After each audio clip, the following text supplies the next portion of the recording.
Hey everybody, this is EB with BairesDev. Hope you're well. We've got a few folks that have already gotten into the webinar. So thanks for hopping on. We're going to wait another moment or so to allow everybody that's registered to attend to get all the housekeeping stuff taken care of, and then we'll move on with the show.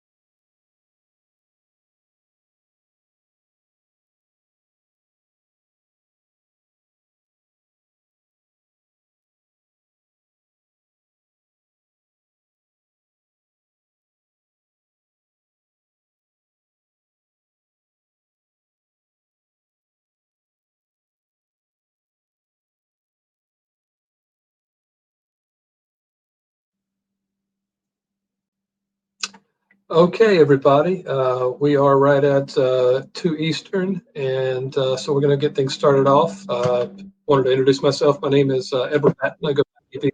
I'm the Executive Vice President of Growth with BairesDev, and with some of the beautiful, fun parts of working remotely and all the technology, you see a beautiful, bright green screen behind me because my fancy background's not working. So hopefully nobody's too offended by the impending St. Patty's holiday, and maybe I'm just celebrating that. But thanks everybody for hopping on. And I wanted to introduce you as well to Lucas Hendrick. Lucas is our CTO based up in Brooklyn. Lucas, want to take the mic? Sounds good. Thanks, EB. So thank you all for joining. As EB mentioned, my name is Lucas Hendrick. I'm the CTO at BairesDev. A couple housekeeping things right off the bat. We will have a couple of polls as we go through this webinar. So in a few minutes, you'll get prompted to answer a question. I'll give everyone about a minute to answer. It should take less than that, and then we'll keep going. The format here is a webinar, so I will be talking for about 20 or 25 minutes, and then we have some time at the end for some Q&A. If you have questions during the presentation, don't hesitate to ask them, and then we will be selecting from those questions and hopefully answering as many as we can at the end.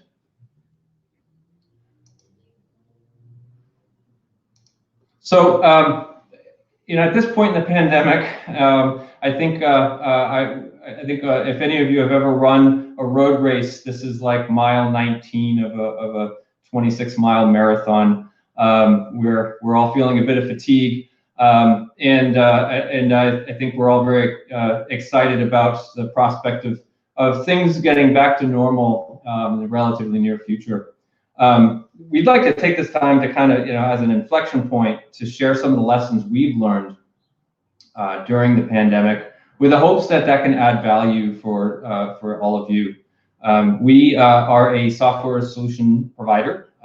We have clients that are in many different industries and many different market segments. So that gives us, I think, a pretty unique view of the world, where we've been able to see, on the one hand, some of the negative impacts, to the economy caused by the pandemic, and played out in industries that have unfortunately not thrived, but also we've seen a lot of market opportunities. And as we work with a lot of small and medium-sized startups, we see a lot of companies that have either pivoted and rapidly shifted their business models, or are just starting fresh and grabbing the opportunities while they are coming up.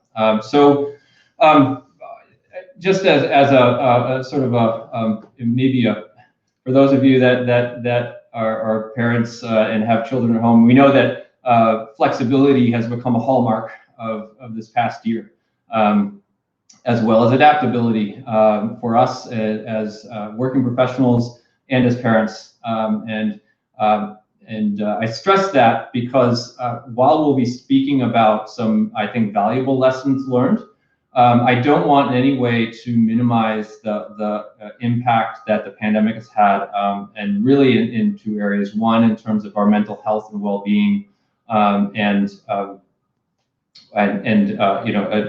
employers, we've become more and more aware of this and should be aware of this.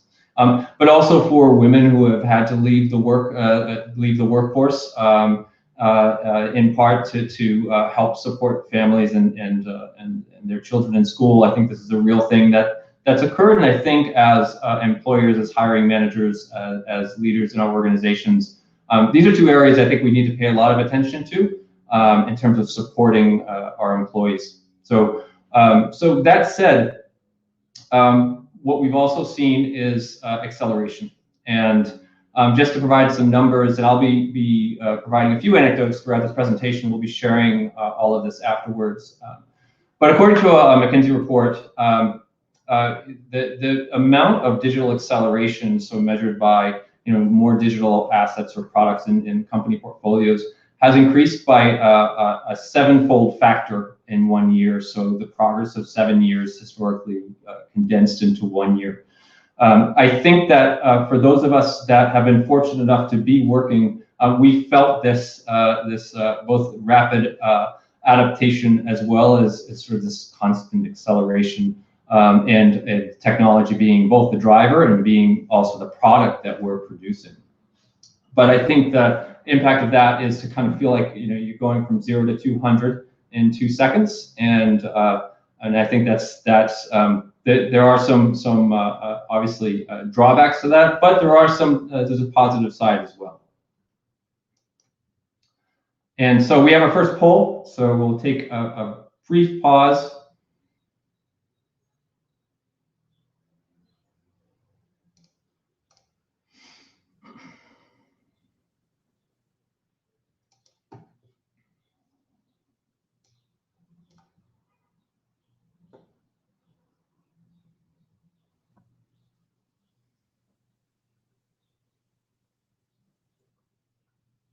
So you should have all seen the poll by now, and hopefully have answered the poll. It shouldn't take too long.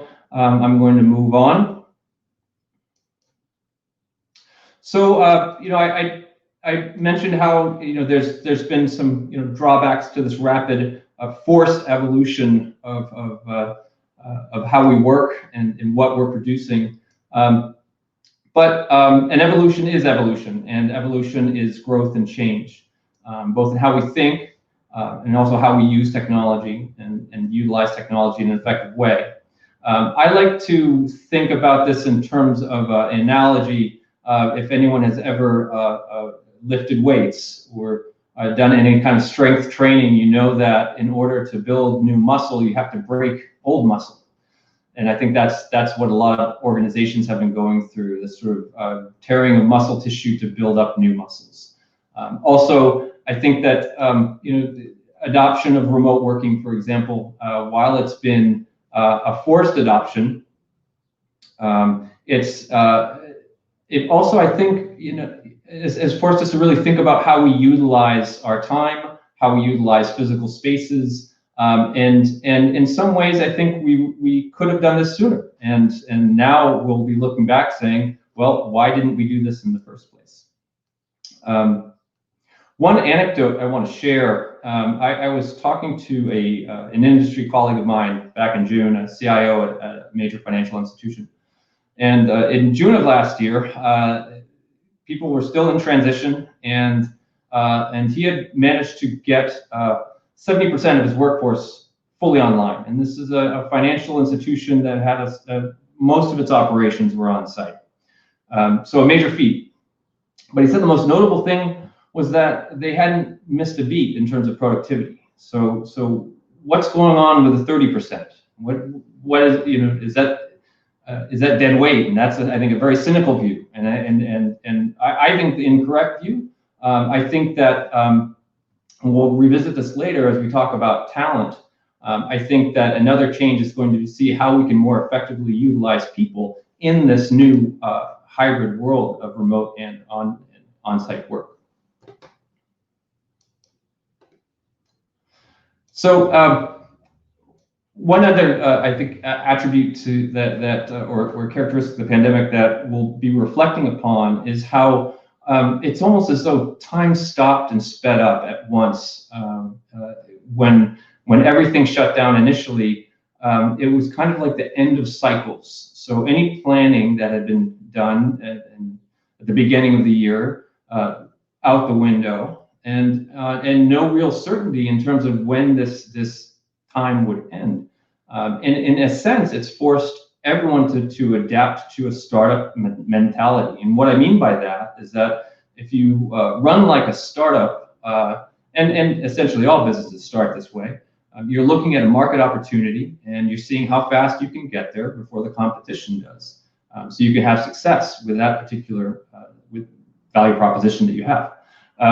And I think what we've seen is acceleration of startups moving into those opportunities. And those opportunities that we've seen have been largely in telemedicine, both in terms of large industry incumbents that have switched to a startup mentality, as well as totally new businesses that are creating new models and delivery of services, and also education. So I think the world was thrust into a situation of adopting tools that maybe weren't optimum. I think the second generation of online education platforms is going to be far, far better than the previous or current generation.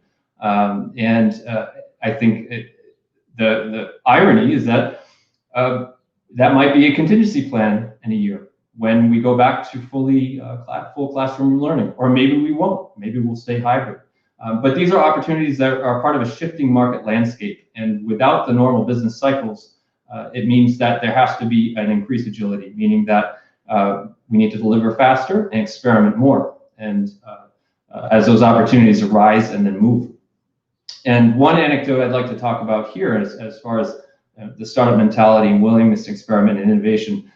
If any of you know the story of Moderna and how they arrived at developing a vaccine, they actually had a vaccine developed in 1 week early on in the pandemic. And the way in which they could do that was that they had spent about 10 years experimenting with what we now know as mRNA technique in developing or attempting to develop HIV vaccines. So the kind of two lessons there is that experimentation ultimately led to in just an incredibly short time of delivery of a solution. But also, the world is going to have to, I think, revisit processes and think of them in a more agile way, meaning that the time it took to actually test and approve the vaccine, which now we're some of us were fortunate enough, some of you have been vaccinated with, that took a significant amount of time. And I think the world is going to adapt to much shorter cycles in the future, hopefully.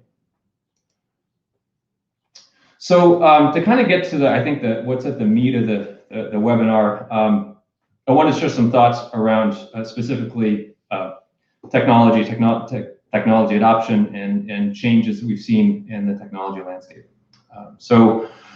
First, and I want to preface this by saying that I don't think anything here is new or due to the pandemic. These are just, I think, areas in which, due to an increased acceleration of adoption of technology in general, for a variety of reasons, some opportunity-driven and some operationally driven to stay afloat. We're seeing that these are things that or concepts that will have to be part of technology strategy from the start, as opposed to something that may have been thought of as something in phase 2 or further iterations. So we'll start with digital transformation. Digital transformation is it's a phrase that we've heard thousands of times, I'm sure. For those of us who've been in technology for a couple of decades, this has been part of a journey that has been ongoing, and it's really going from and at one point paper and manual models of businesses and processes to fully digital and really utilizing technology in the most effective way. I think a good example would be brick and mortar retail going to e-commerce. That's been the typical digital transformation journey, if we can kind of boil it down to that. And now I think in terms of data transformation, meaning that those of us in technology have built lots of websites, built lots of apps, and created these structures, and almost, if you want to think of them as buildings, now we have to think about what's going on inside the buildings, and that has to be part of the strategy from the start. So a lot of the new products that we're fortunate to start developing with some of our partners, particularly startups, there's a data science strategy that's cooked in from the beginning. It's no longer, this is something we'll do once we've generated more use. It's something that's part of the strategy, and it's also part of the architecture. So as opposed to maybe having a data source and then a logic layer and services that interact with that data, and that's where you go for your reports, and that's where you use it for across the application. Now that's being broken into different concerns, and so we're seeing more and more event-driven architectures that are using data streaming as a way of getting real-time analysis, or enabling machine learning to occur at different parts of the user journey.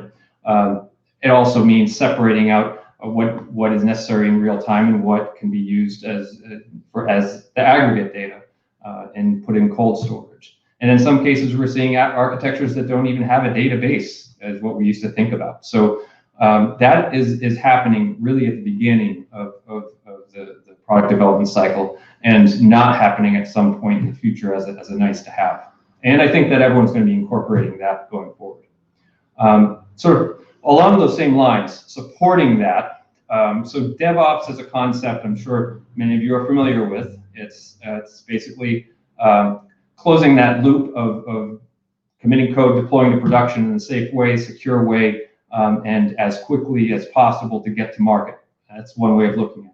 Another way of looking at it is bridging the gap between development of code and then the people that have to support in production. For some organizations, it's a cultural change, generating more empathy. But essentially, it's creating a tool chain that has the goal of quickly producing working software, getting into production so users can get the benefit. So that's thinking about features. Now we're thinking about data models, and we're thinking about the iterative way in which those become trained in some cases in MLOps, or defined and then brought to users for decision making, and then measuring how accurate that decision making process is. And what supports that is called model ops, specifically MLOps, when it comes to training data set or data models.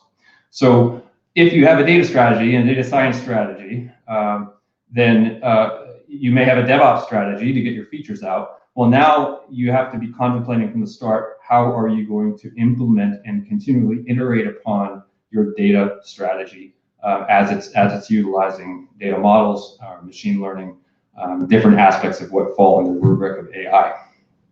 Finally, web and mobile development. I mean, this has been the core of what many solution providers like us have been providing for a couple of decades. And while it's become more sophisticated, and there's always new and better frameworks, new and better ways of deploying and getting features to users, the spectrum of development is now changing to include more and more things like IoT and robotics. So IoT in the sense of creating smart environments, also ways in which we can be safer and contactless. A lot of that involves an IoT strategy, as well as robotics and automation to remove the human element so that humans aren't exposed to risk. So again, these I think were more edge concepts, maybe 2, 3, 4, 5, 6 years ago, that are now becoming part of traditional technology strategies for products and really cooked in at the beginning of the product development process. And we will pause for another brief poll.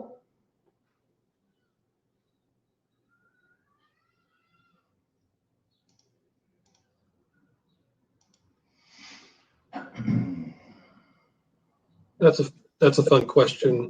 The remote aspect of things. I was sitting on a panel a couple of weeks ago, Luke. I think you might have listened in, where they were asking how operating remotely has impacted our company specifically and our employees. And since we've always been remote, it hasn't directly impacted us that much in a day-to-day. But I said what's really impacted the people we live with, our families, the people that we're around, right? And whereas I've always worked remotely, at least for the most of my career, now other people are, neighbors are, parents are dealing with not having children in school while also both people working remotely.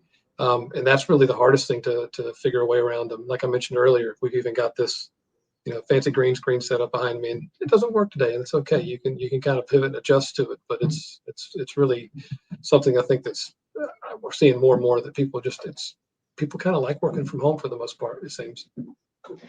Yeah, I mean, I think it's adoption of anything. Again, I always go back to the muscle analogy.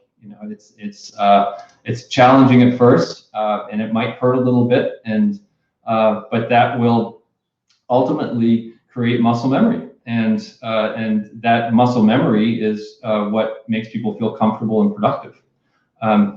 So I tend to, and this is a perfect, Evie, thank you. It's a perfect segue because I've attended a few webinars, and I think there's a common phrase that comes up when we talk about remote work is, what happened to the water cooler conversation, and how can we somehow bring that back in a remote working environment? And my answer to that, which is maybe a bit controversial, is I think that the water cooler conversation may be overrated, meaning that I think that interchange of ideas that happens by accident, I don't think it needs a water cooler, and it doesn't necessarily need to be in a physical space.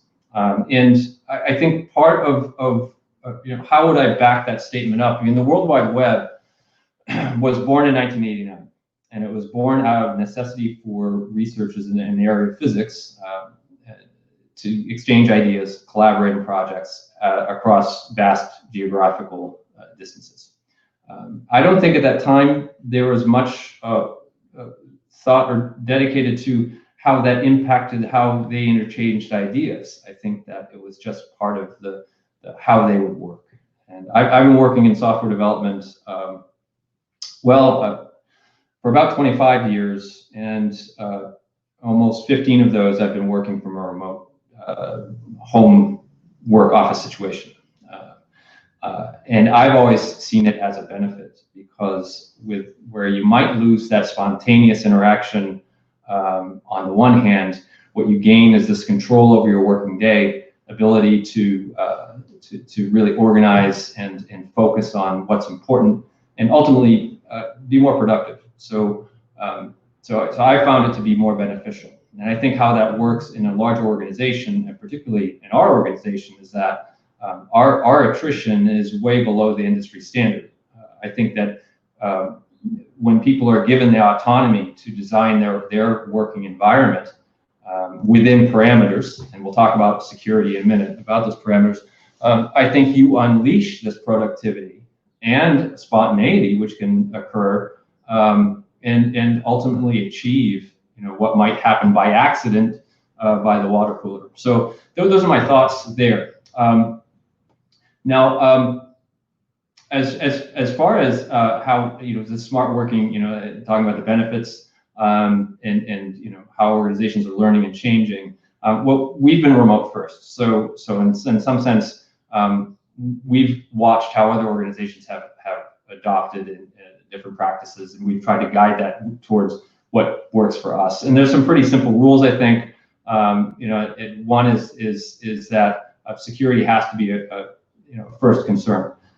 So when we say remote first, we don't mean necessarily working from Starbucks. We talk about a home office, where in our case we have a security policy that takes care of everything down to how we're configuring our routers, and having logistics in place to provide everyone everything they need to be productive. So if an organization pays attention to that first, then security isn't as much of a concern. I also have always believed that being able to secure the endpoint is more important, and also more achievable in a remote scenario. So many offices, those who don't have biometrics in place, you have an access card, you can easily swipe in, and once you get in the office, you essentially, for the Unix users or Linux users out there, you have root. You can walk into anyone's office when they're not looking, and essentially you're behind the firewall at that point. When you work in a distributed organization, you can have a zero trust policy, at least privilege access, that essentially contains any kind of exposure you could have if an employee decides to compromise or is compromised.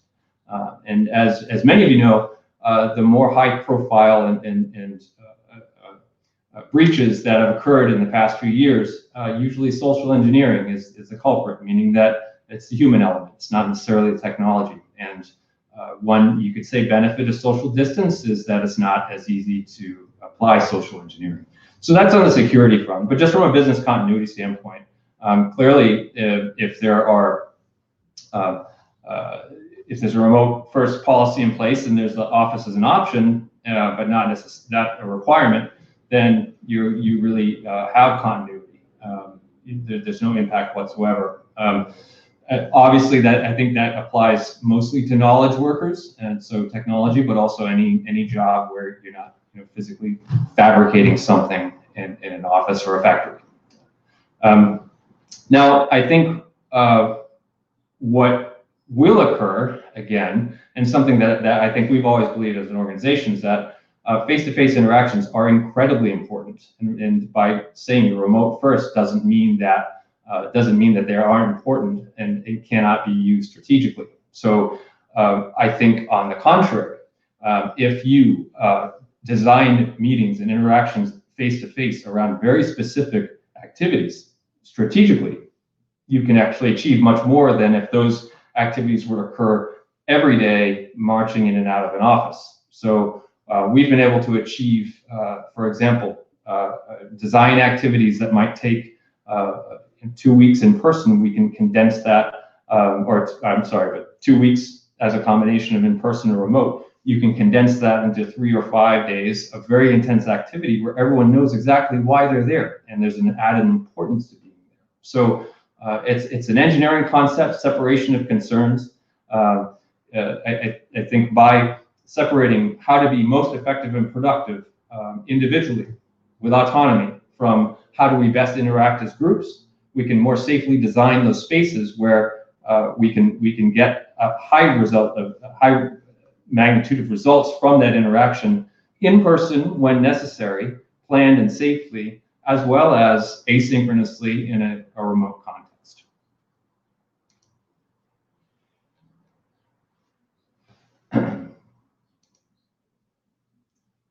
So again, talking about something that I think was definitely a trend prior to the pandemic, and that has become more important now more than ever during the pandemic, has been what we can call the talent problem. And what is the talent problem? The talent problem is you need to get work done very quickly. There are shifting market opportunities that you're running after, and you need highly specialized skills to get that work done. And there's no other industry like software development for that to occur in.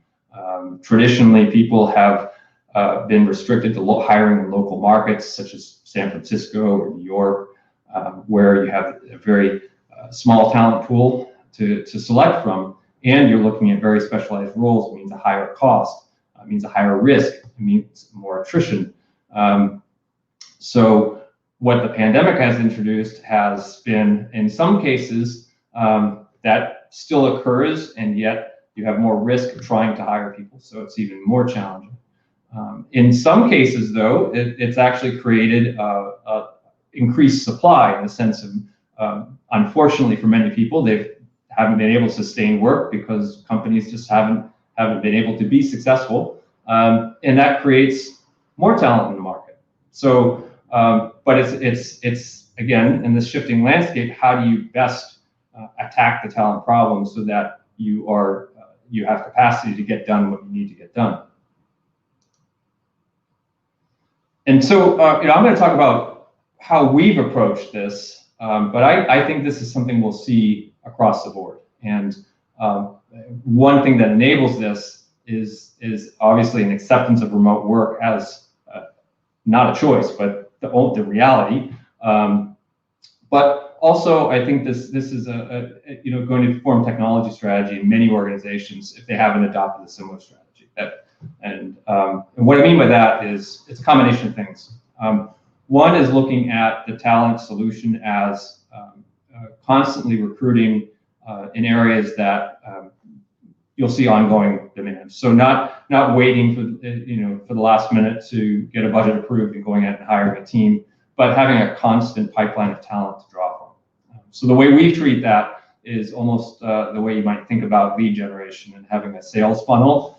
We have a candidate funnel. We're constantly looking for people.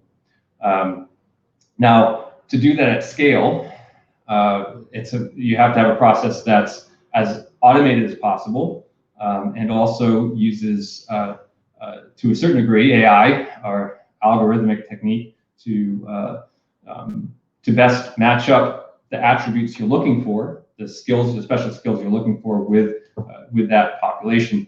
But bearing in mind that the noise of where someone is actually sitting, it's no longer relevant. And if we're all open to working in this way, then that ultimately expands the net that you can cast.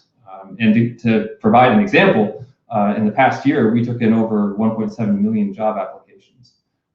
So that's a pretty wide net. And clearly, we've invested a lot in both an AI and automation-powered approach with a lot of self-service steps in that process for candidates in order to be able to sort through that and hire from a percentage.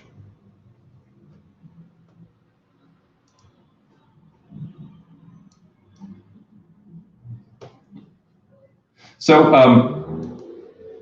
another thing I want to mention on the talent front, I had thrown out this anecdote previously that this colleague of mine has said, it was achieving the same productivity with 70% of the workforce, and what about that 30%? I think that's part of the talent problem too. I think that 30% probably contributes to the organization, and it's a question of finding out exactly how they're contributing. And I think that's part of the talent solution as well. Meaning that we need to fine-tune the attributes we're looking for so that we're capturing all this possible productivity. And I think one benefit of a remote working situation or scenario, or environment, is that you're just opening up that pool so that you can better tune your approach to finding the talent you're looking for. I mean, it's not just about a job description. So, and that's a question of matching up based on skills, as well as organizational culture that you're looking to form, and removing as much bias from with factors that actually have no impact whatsoever on whether or not someone's going to be a productive part of your organization or not. So in essence, it helping to remove bias in general from searching for talent. So the big question, what's next? We certainly don't know. I think there's some speculation about maybe we'll discover that aliens are living among us, and or there'll be some other surprise. But I think that in all seriousness, I think at the center of this, and I hope one of the major takeaways is that hopefully you've all been able to learn a bit from our learning, particularly around technology strategy and how to incorporate new approaches that if they've been part of a curve of adoption up to the pandemic, have certainly become in some ways table stakes to software development going forward. And with that, we can move to our Q&A. Awesome. Luke, thanks so much. I really appreciate that. We do have a few questions that have come through in the public forum, and some have sent me some directly, so we'll try to get into a few of those. Let's see. Arvind asked, increased risk appetite means increased risks. Does this mean that we'll have to now build the rails and the supports? The supports being the risk mitigation? Well, that's a good question, and I think it's more of a business strategy question than anything else. I mean, I would answer. Well, I think the best answer I can give is I can use BairesDev as an example. We've been very fortunate that our client base spans many industries and many market segments. And that kind of, you could look at it as a diversified portfolio, means that we've had customers that have left us, have had challenges, and then we've had customers that have been extremely successful because their particular business and service has been in high demand during the pandemic. I think that as a general principle is a safe risk mitigation strategy, whether you're investing investment instruments or you're thinking in terms of the markets that you're going after. I also don't think that, I think it's risk in small scale too. So when we talk about taking risks, we don't necessarily mean betting everything on a new market opportunity, which I would argue against. I mean, anyone who invested in Zoom and then has been happy with that investment also recognizes that as we near the end of the pandemic, or as there are positive news about vaccines, Zoom tends to take a hit. So I think the ability for an organization to take small calculated risks and learn from them is a muscle that organizations probably would be beneficial to grow, as opposed to going on one strategy, whether it's chasing a market opportunity or just the core of their business model, whether it's the market they're going after or a particular product that they have. And I don't think I'm alone in that. And I think that Jeff Bezos talked about this just last week as he's on his part of his departure. So I think having mechanisms to do what we call in software development a RAT test, a riskiest assumptions test, and this is before you talk about MVP, you have an idea, and so you want to prove out the worst case scenario as quickly as possible. Another approach, as far as risk mitigation goes, is that I'm in favor of, and again, I'll cite, this comes from reading Thinking Fast and Slow by Daniel Kahneman, essentially a cognitive psychologist and behavioral economist, is that you conduct a pre-mortem. So assume whatever idea or venture that you're thinking about today, you've failed, and you move forward 6 months, and then you talk about why it failed, and that's how you discover where your exposure is. So that's an exercise that you can build into product development or investment strategy, or anything that's a risky venture. Gotcha. Thanks, Luke. Let's see. Adriana asks, we have been forced to accelerate our time to market without much consideration on risk. In your view, how can we mitigate some of the risks and being cost effective in circumstances that could be detrimental to the quality of our processes? Well, there's a lot there's a lot to think about there, because it really depends also upon your market and the product that you're creating. So there's a lot of variables there, but I think it's kind of a similar answer, which is that I would think, depending on, if we're talking about something in software development, that's probably the only area I can speak with any sort of authority about. You're going to take the smallest chunk of that, and maybe you take the lowest cost, highest return chunk of that, and you get it out in front of the market as quickly as possible and learn from that.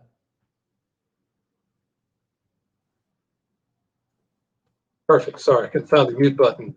I've got one that went to me directly. It says, how have you seen companies in the healthcare tech industry deal with being required to pivot to a world where better and better care is expected, while we're also expected to be physically present less and less?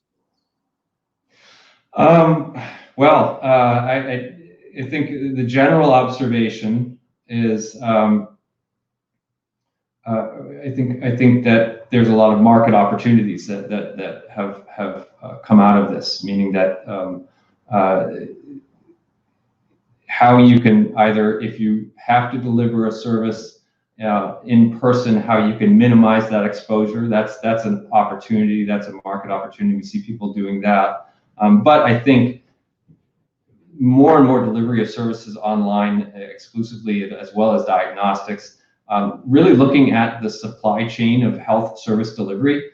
I think that's an area that, again, may have been rich in terms of opportunity prior to the pandemic, but now has become urgent as far as changing those models. So, and again, going back to technology strategy, and I can only speak to a limited sense because these are actually clients of ours that are doing these things, employing these strategies, is again data science, and is part of the platform you're building from the start. It's not something you do once you've generated users and have data to work with. It's actually part of the service you're delivering, and that's something that's going to become more efficient, more intelligent, and more part of the game from the start. I hope that answers the question. Awesome. I've got one more here from Mike. We're fundamentally a services company. Are there any circumstances in which using IoT would be beneficial or make sense for us? Well, that would depend upon the service that you're delivering. If you're talking about something that's a purely knowledge service, such as legal services or some management consulting, I would have to think long and hard about that. When we think about IoT being part of a product strategy, I think that's more prevalent in when a software platform is also working in tandem with some more traditional business model, and also sort of closing the feedback loop. Again, if you have sensor data, then you can generate more data about your customers, then that's a way in which you can become more precise with your product offering. So I would think about those touch points. Is there anything that you're recommending with your service that includes contact with some physical object that you can then make intelligent? So again, I think I wouldn't be the best at creating a service with an IoT strategy, but what I can tell you is that what we're seeing across our customer base is that more and more, and I think there's a figure too in a report that I read that said that IoT adoption of IoT has gone up 84% in product development over the past 10 years. So one specific example I alluded to is, and again I can speak in a limited sense because these are our customers too, is that in the process, any sort of process where you're trying to make more efficient routes, or in areas where GPS technology isn't available, such as picking in a warehouse, for example. And you can also see that sort of the possibility of removing the human element there too, and that comes with an intelligent environment. I hope that answers your question. All right, we've got one more that came to me directly. Some people think that digital acceleration and digital transformation are the same thing. Do your clients feel the same way, and how often is that question asked of you? And I guess they're asking, can we help with those type of things? Well, I think digital acceleration and digital transformation are probably really the same thing. It's just acceleration entails that it's happening at a faster rate. And I think what our clients come to us looking for is precisely what I'm trying to reflect at a high level. Unfortunately, in 30 minutes, it's the best we can do. What have we learned as a technology solution provider across a variety of industries, and how can we apply that wide view knowledge to solve specific problems? And I think it comes down to specific problems. I think digital transformation as a strategy relies upon several smaller, more precise opportunities to either become more operationally efficient, which is sort of the IT of the past, or find new revenue streams, generate revenue, have your technology investment directly connected to that. That's, I think, more the future, although both exist, obviously. And then, looking at opportunities in those areas, and that's where you want to place those bets and look at those processes and how you can improve them visually. But I think we're in a digital world. I don't think people aren't going back to paper anytime soon. Just like people are probably not going back to a purely office-based model anytime soon. So these are sort of evolutionary steps and leaps, and digital acceleration, I think, is maybe that it's just transformation with urgency, and the world we're in right now. Gotcha. I was about to say we're done, but I had a really good one come from looks like Gisela Christina. Hello, thanks for sharing the valuable information. Nowadays, we see that most of the companies that we work with require many skills and digital tools. Are there any tools you believe we should focus on that are useful in the financial space? In the financial space, tools. I would say that two of the most important tools that I recommend all the time are Google and YouTube, just because that's my go-to tool set to find anything. I think I don't think so much in tools as much as approaches, and I think that's kind of our approach to solving technology problems, meaning that the landscape of tools is constantly shifting. There's always new tools out there and new ways to solve problems. It's really the integration of those tools into a technology vision that is important. And what I mean by that is, for example, and I think this occurs in financial as well as other industries, that maybe because they're heavily regulated, maybe because they have less urgency, or maybe behind the curve in terms of digital acceleration, for example, it is the adoption of continuous integration, continuous delivery as far as software development, application development, adoption of a DevOps culture where everyone in the software development process has something at stake in supporting an application in production. Methodologies, approaches, and frameworks, I think, are more important than specific tools in that regard, because there's always going to be a tool. It's just a question of how you use it. And there can be debates and relative levels of dogma, whether should we use Vue.js, or should we use React, or should we use Angular, or should we other. And there's going to be excellent implementations of all of those and terrible implementations of all of those. Those are essentially the tools.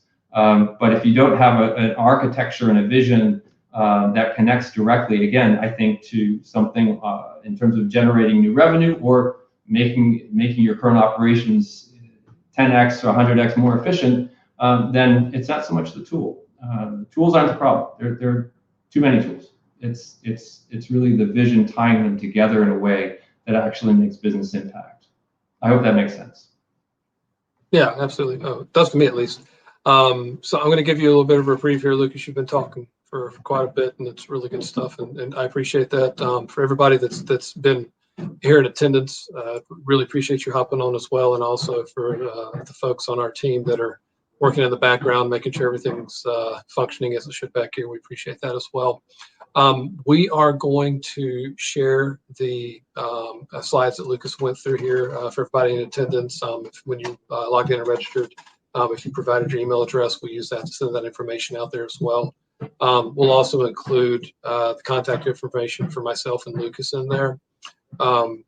Shameless pitch, as a software outsourcing organization, BairesDev, we are, based on everything we can find publicly available, the fastest growing software development outsourcer in all the Americas.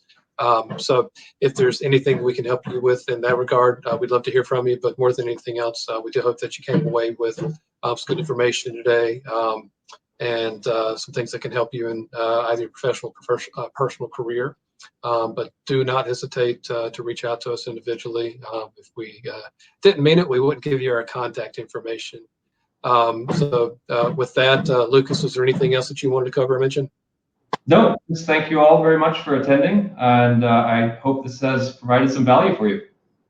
Awesome. Thank you, everybody. Have a great rest of the week. Thanks, Lucas. Thank you. Bye-bye. Bye.